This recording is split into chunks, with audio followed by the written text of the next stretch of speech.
당신은 이 순간의 삶을 행복하게 하기 위해서 어떤 형태의 노력을 하고 있는가? 그 노력들에도 불구하고 당신은 지금 불행한가? 노력을 별로 안 하는 거죠. 그냥 기술로 그냥 살아가는 거죠. 기술로. 그죠? 어떻게 보면 막 아파트라도 한 채 있고 뭐집 있고 그러면 그냥 안 건드리면 행복하겠다. 뭐 이런 생각을 갖고 있는데 부동산 대책이 자꾸 바뀌어갖고 야 이것도 좀 불안하다. 뭐 자꾸 이렇게 되는 거죠. 머리로 굉장히 많이 살고 있습니다. 머리로. 주위에 보면은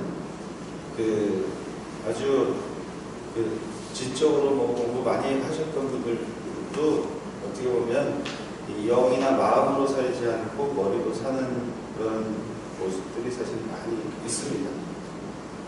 우리 신앙인들도 좀 거기서 좀 다르게 살기가 쉽지는 않은 그런 형국이 되어 있는 거죠. 우리는 이 책에서 묘사된 그의 반응과 응답을 통해서 당신으로 하여금 모든 인간이 바라는 행복을 재발견하고 얻도록 해줄 것이라고 믿는다. 행복을 재발견하는데 이 책이 이제 일조를 할 것입니다. 고통 자체를 인정하기에는 우리 모두는 때로는 불완전하다. 며칠 또는 몇 달 동안 우리 중에 누구라도 삶의 의미와 목적을 이룰 수 있다. 우리는 매일 인식해야 하는 이미 주어진 초형성적인 힘을 무시하고 살아갈 수 있다. 초형성적인 힘이라는 것은 초월의 힘입니다. 초월의 힘. 초형성적인 힘. 그리고 초월의 힘. 그래서 우리가 여기에 문제가 있다가 일로 중심을 놓으면 거기서 굉장히 많은 다른 것을 발견할 수가 있게 됩니다. 이거를 뭐라고 하냐면 우리가 영성적으로는 회개라고 합니다. 회복하는 거죠. 회개하는 것. 여기서 정신의 삶을 살고 있다가 이 영의 수를 놓는 것. 이것을 회개의 삶이다. 이렇게 볼 수가 있습니다. 그래서 고해성사도 성체조배를 한다. 그러면 성체조배를 하면 요걸로 갑니까? 요걸로 갑니까? 조배실에 저기 지하에 들어갈 때 요렇게 가잖아요. 근데 조배실에 들어가고 앉아서 일단은 본인의 잘못을 막 이렇게 한참 더 생각하다가 어떻게 되는 거예요? 다른 사람도 잘못도 시어머니 때문에 그냥 집도 못 사고 어쩌고 이런 집구석에 와서 고생하고 성토하다가 후련해갖고 나오나요? 그게 어떻게 보면 사실은 정신으로 들어갔다 정신으로 나오기 때문에 성체조배가 좀 활력을 못 받는 거죠. 성체조배에 들어갈 때는 영으로 해서 그 자리에 들어가셔야지만 됩니다. 영으로 들어간다는 얘기는 지난번에도 설명을 드렸지만 무지의 구름, 망각의 구름, 무지의 구름 이거를 영이 갈망을 드리는 거는 망각의 구름 속에 집어넣는 것. 그러니까 그냥 잊어버리는 거거든요. 나랑 관계된 일을 하나님께 다 드리는 거예요. 드리는 거. 이게 이제 갈망이라고 할 수 있습니다. 드리는 거는 그냥 생각에서 지워버리면 되거든요. 그러면 그런 깨끗한 상태에서 하나님이 우리에게 이제 그 지혜를 주시는 것. 그게 무지의 구름입니다. 이런 작용을 하기 위해서 거기 조배실에 들어가는 거죠. 고해성사 볼 때도 사실 마찬가지입니다. 고해성사 볼 때도 보면은 자기 죄는 또 없는 경우가 굉장히 많습니다. 자기 죄는 없고 다른 사람들만 다 고백해요. 이거밖에 지은 죄가 없습니다. 이런 부분도 나중에 한번 좀 생각해보면 좋을 것 같습니다.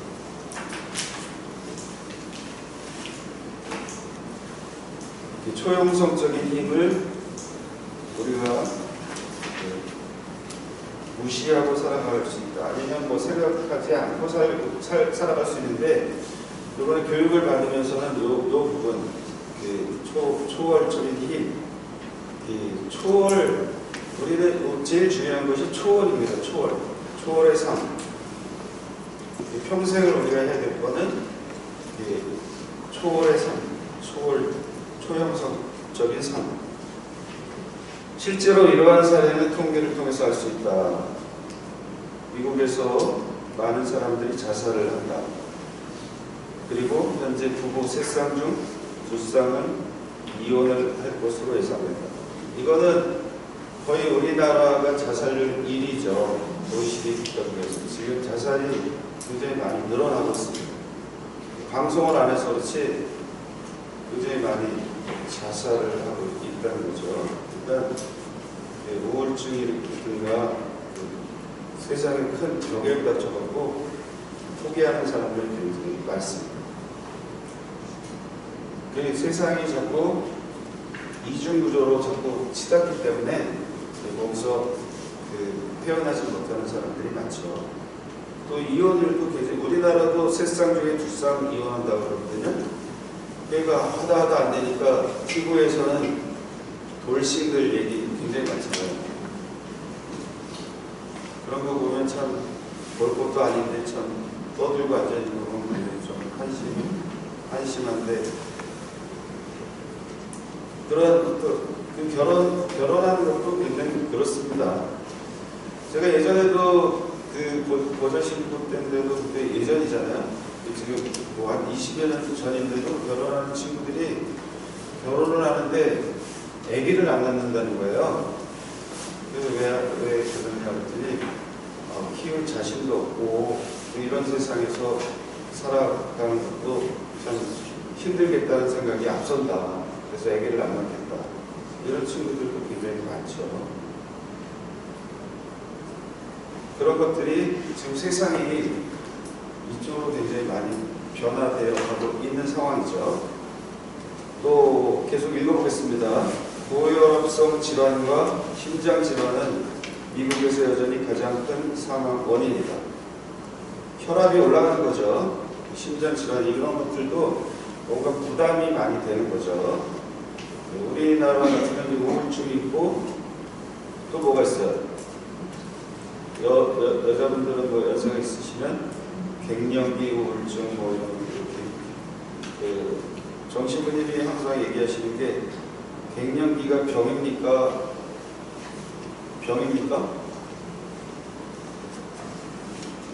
아직 남자들은 또 갱년기 갖고 너무 유세를 떤다고 이렇게 얘기하는 사람들이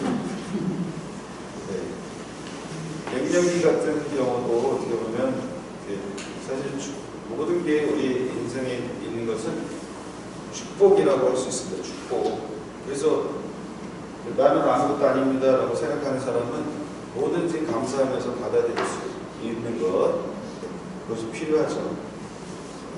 오지 않을 수 있도록 사실은 몸 관리도 좀 잘 해야 되고 이렇게 되는 건데, 그냥 우울함으로 그래서 상담 받고 있고 이런 경우가 많죠.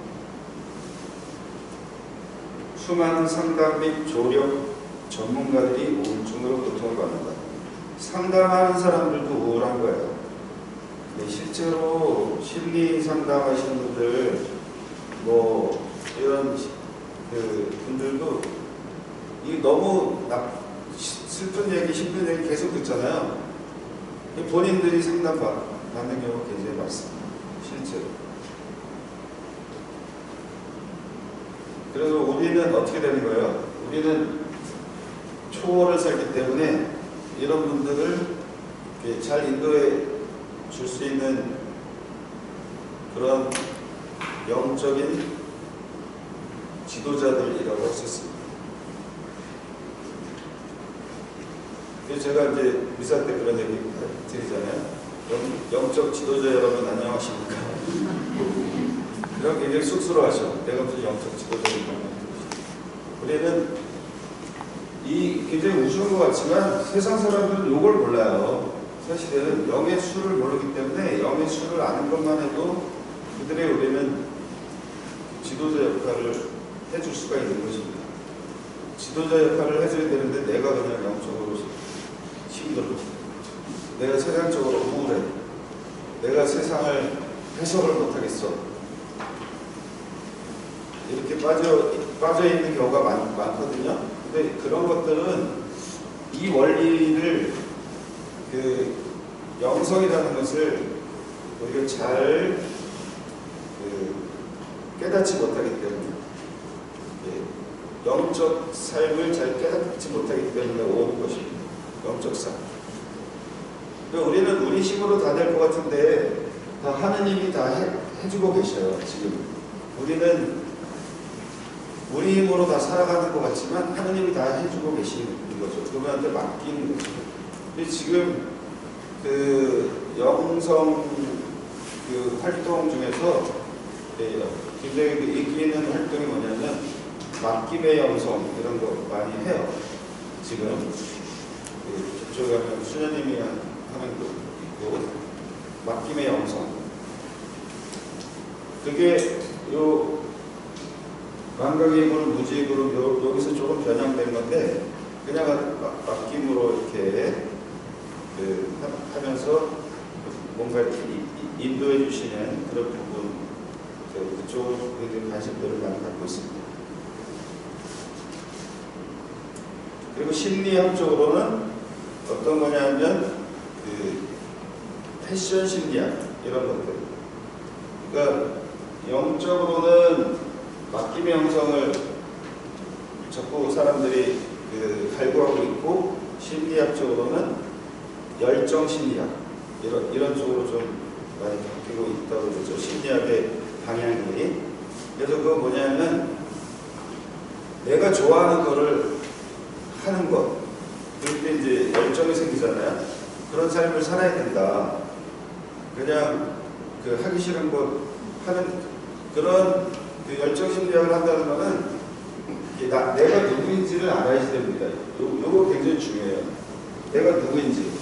나는 선진 구조로 태어났고 여기서 바라보면 하나님이 나한테 어떤 달란트를 주셨는지를 알게 되는 거죠. 근데 이걸 알고 살아가는 사람하고 모르고 살아가는 사람하고 굉장히 차이가 납니다. 그냥 공부하는 사람하고 목표를 갖고 공부하는 사람하고 차이 나듯이 정말 큰 차이가 있죠. 책임감 이런 것들도 있을 수 있고 예를 들어서 자녀를 그러니까 어머니가 위대하다 이런 얘기 있잖아요. 어머니는 의사도 될 수 있고 변호사도 될 수 있고 이렇게 강한 힘을 갖고 있잖아요. 그러니까 엄마가 됐을 때 그렇게 되는 거죠. 근데 엄마가 안 된 사람들은 그런 열정을 잘 끌어내기가 어렵죠. 어쨌든 그런 책임감, 아는 것 이게 굉장히 중요하죠. 나한테 능력이 뭐가 있나 그거를 찾아주는 게 교육이거든요. 학생들 교육도 그게 교육인데 이제 학교에서는 그런 영성 교육은커녕 인성 교육도 할 수가 없는 상황인 거죠. 오히려 학원 선생님들이 애들한테 얘기를 해줘요. 이렇게 살아라. 니네들 좀 기쁘게 살아라, 행복하게 살아라. 선생님들이 학원 선생님들이 더 얘기해주고 학교 선생님은 교육만 그냥 하는 거죠. 거기다가 인성교육 좀 하려고 하면 막 건의하고 막 그러는 거죠. 공부나 가르쳐 주시죠. 이런 식으로 할 수도 있고 공부도 또 배우나요? 그냥 와서 엎드려서 자는 거죠.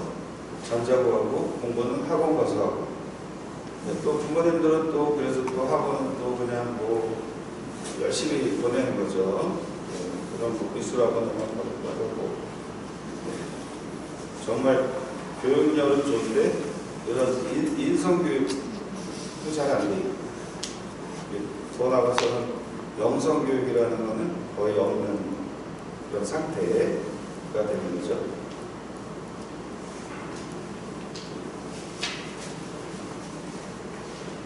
그래서 어떤 분은 그런 얘기 하더라고요.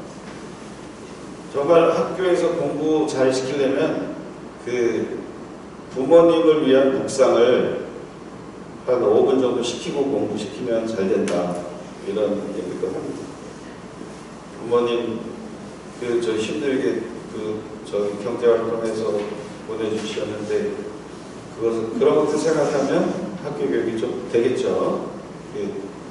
부모님에 대한 생각, 부모님께 대한 감사, 효도 이런 것하고도 또 이게 같이 갑니다. 우리 동양에서는 효하고 효도 감사에서부터 나오잖아요.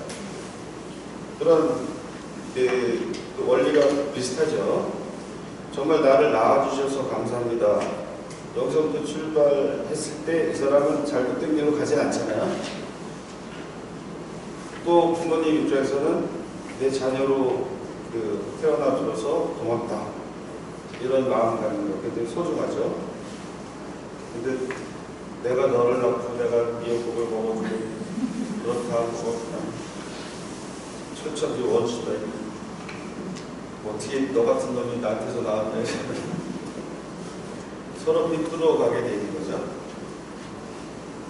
동양의 위대한 시성 있죠.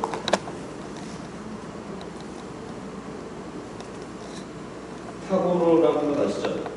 기탄자리라는 거 써서 노벨 문학상 받으시고 있잖아요. 이게 신께 대한 노래다 이렇게 이야기하는데 신께 대한 찬미가다 이렇게 해석을 하는데 어떤 학자가 해석하기를 이거는 자리라는 거는 자리가 뭐예요? 우리 여기 앉아있는 데가 뭐예요? 자리잖아요? 여러분 자리잖아요? 다음 주에 와도 아마 그 자리에 비슷한 데 앉으시거든요? 그죠? 우리 한국 사람들은 그 자리에 대한 개념이 굉장히 어떤 분이 성당님인데 성당에서 미사하는데 큰 소리 치시더라고요. 여기 내 자리야! 할머니께서. 성당에 무슨 자리가 있어요? 그랬더니 아유 제 자리입니다. 거기 앉은 사람이 좋잖아요. 5초 앞에 있는 자리인데 본인 자리라고 그러시더라고요. 왜 그러냐 그랬더니 5초를 당신이 봉헌하십니다.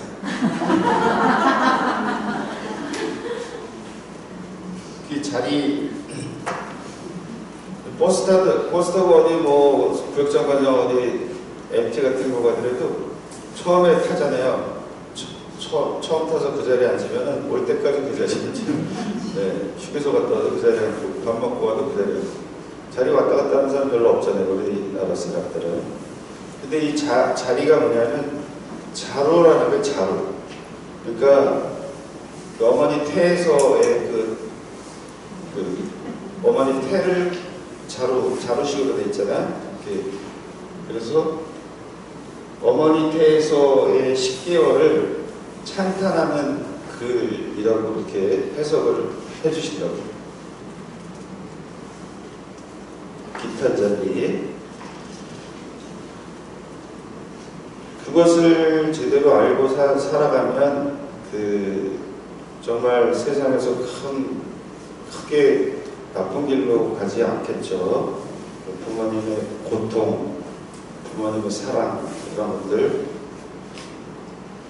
우리도 또 자녀를 또 가지셨을 때도 굉장히 조심하게 되고 이런 것들이죠. 하나님께서 우리를 사랑하셔서 이렇게 그런 출산의 행복을 또 주시는 거죠.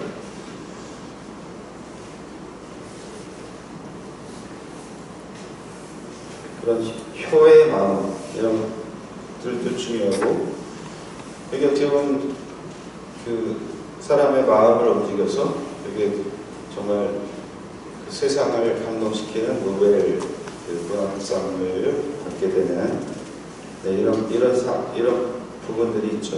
효의 마음. 세상에서는 인성교육, 더 나아가서는 그 영성교육, 이 굉장히 중요하죠.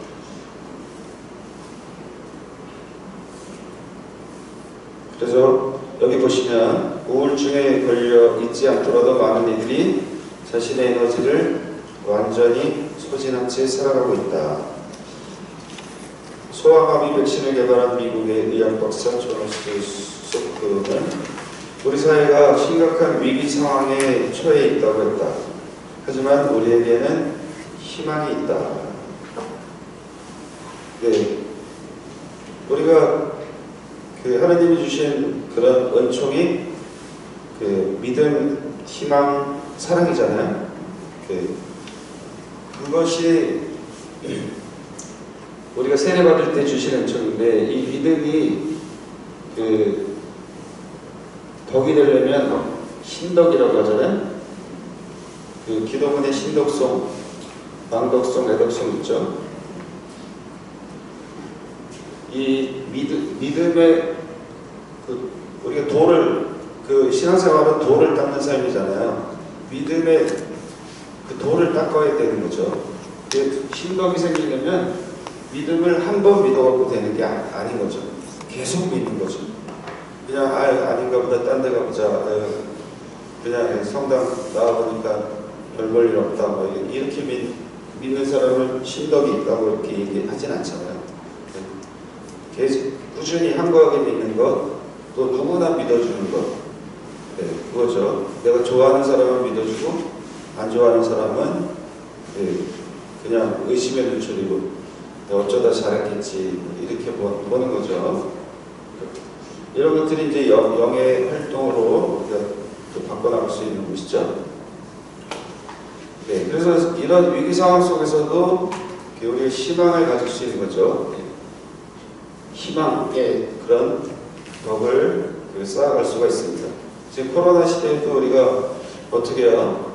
굉장히 막 힘들게 살아갈 것이 아니라 그래도 하나님께서 우리를 잘 돌봐주실 것이다. 이런 희망을 갖고 살아가야 됩니다.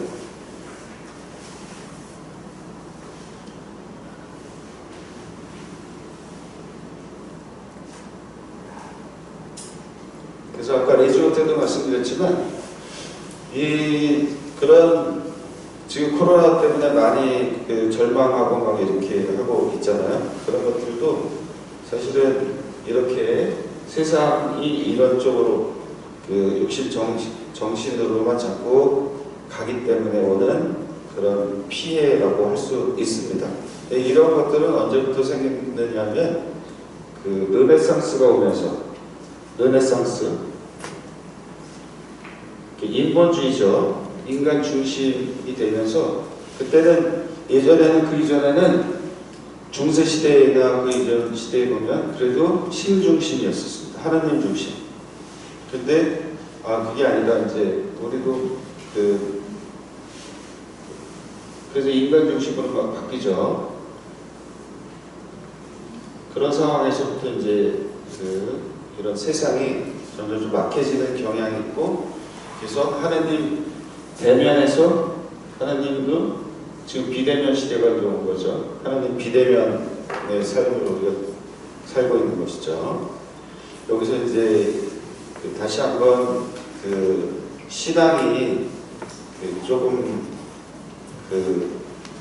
과거를 반성해 볼 필요가 있다. 이런 것들이 코로나 시대에 우리가 가져야 될 자세라고 할 수 있습니다. 이때는 하나님의 나죠. 하나님의 나로 살았죠. 그래도 그때 신앙이 없다 하더라도 굉장히 인간적인 부분도 있었고, 그래서 그때 당시를 보는 것은 어떻게 보느냐면 명확한 삼중 구조의 시대가 아니라 좀 그래도 희미한 삼중 구조의 시대였다고 볼 수 있습니다. 그래서 가족 중심으로 가정 안에서 뭐 이렇게 그다음에는 이제 점점 삼중구조가 그 이중구조로 되면서 막 전쟁 상황으로 되고, 요즘엔 더 좀 극대화되는 거죠. 비닉비 부익부가. 그래서 하느님의 나였었는데 지금은 나의 시대로 바뀐 거죠. 내가 중심이 되는 거죠. 하느님은 그냥 필요할 수도 있고 안 필요할 수도 있고 이런 분. 근데 나인나인데 나도 잘 모르는 상태. 나도 나를 모르는데 뭐 그런 노래 있잖아요. 네. 나도 잘 모르겠다. 나래도 제대로 알게 되면 내가 나의 존재 어디서 와서 어디로 가고 있고 그것만 알아도 그래도 잘 살 수 있는데 하나님을 이렇게 멀리하면서 이런 하나님의 섭리를 이해하지 못하면서 우리가 잘 살아가려고 하는 것은 굉장히 좀 한계가 있습니다. 그래서 교황님께서도 복음으로 돌아가자 이런 부분. 우리는 영적으로 따지면 이제 삼중구조를 다시 수를 놓아야 된다는 것. 그런 것을 우리가 잘 알고 우리 주위에서 주위 사람들한테 이것을 좀 전해 주셔야 됩니다. 그 밑에 거기까지만 보겠습니다. 감사의 힘을 실천하면 우리는 부담스럽고 힘든 상황에서도 기분이 좋아지고 좀 더 효율적으로 느끼고 편한 마음을 갖게 된다.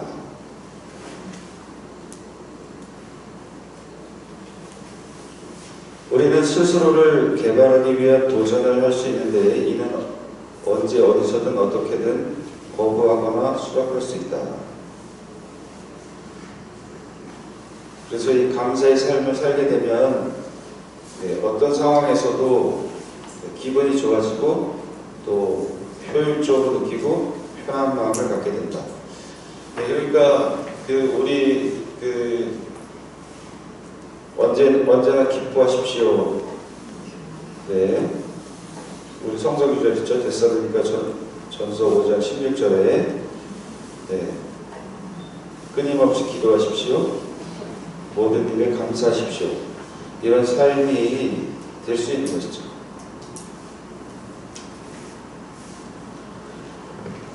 네, 이런 것들 이제 여러분들 쭉 읽어보시고요.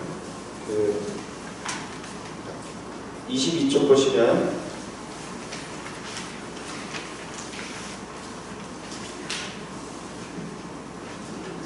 중요한 것을 조율하는 네 번째 줄, 이러한 조화는 삶에 영향을 줄 수 있다.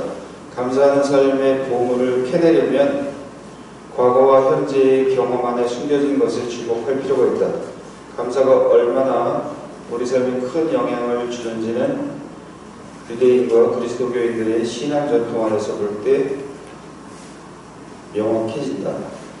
구약과 신약을 통해 말과 글로 전해진 지혜는 우리에게 행복의 열쇠를 전해준다. 우리가 만약 감사의 삶을 위한 조언을 듣기를 원한다면 유대교와 그리스도교의 전통에 의지해야 한다. 이는 우리의 영성생활을 근본을 이루는 형성적 전통이다. 이 형성적 전통에 주의를 기울일 때 우리는 성장할 수 있다. 성서에 보면 아브라함도 항상 어디를 가든지 제사를 드리죠. 감사 제사를 드립니다. 이런 부분들은 굉장히 중요한 부분입니다. 하나님께서 주신 은혜에 대해서 감사드리는 제사, 제단을 쌓고 감사 제사를 드리죠. 그리고 또 우리도 미사의 다른 이름은 감사 제사입니다. 미사를 의무적으로가 아니라 그래서 한 주일 동안 우리 힘으로 산 것이 아니라 도와주시니 감사드립니다 하고 이제 미사를 동원하는 것이죠. 그런 것들이 그런 전통을 잘 세워나가야지 되고 성서를 통해서 그런 것들을 잘 살펴봐야지 됩니다. 근데 하나님께 이렇게 감사를 드린 사람과 감사를 드리지 않은 사람의 차이가 있습니다. 성서에 보면. 그런 부분을 이야기해 주는 것이 성서입니다. 하나님께 감사하고 산 사람들은 굉장히 아주 좋은 삶을 살게 되죠. 그런데 감사하지 않는 사람들은 결국은 뭐 멸망하거나 좀 삶이 이상해지는 이런 쪽으로 나가는 것들을 볼 수 있게 됩니다. 네, 여기까지 하고요. 다음 주에 뵙도록 하겠습니다.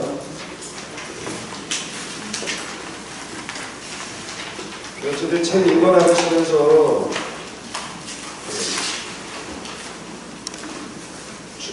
좀 집중해야 될 거는 나는 좀 어떻게 살고 있는가, 이런 부분 도표를 갖고 자신의 삶을 되돌아보는 것. 그러면은 어디서부터 좀 문제가 있었는지, 또 앞으로 어떻게 해결해 나가야 될지, 하나님의 뜻은 어디 있는지, 이런 것들을 살펴보면서 우리가 같이 공부한다 생각하시면 좋겠습니다. 저도 뭐 이렇게 정신의학을 배우고 하고는 있지만 그래도 뭐 완전하지는 않고요. 완벽하지는 않고 배우는 자세로 같이 하는 거니까 같이 배우시면서 좋은 시간 가지면 좋겠습니다. 수고 많이 하셨습니다. 성부와 성자와 성령의 이름으로 아멘. 영광이 성부와 성자와 성령께 성부와 성자와 성령의 이름으로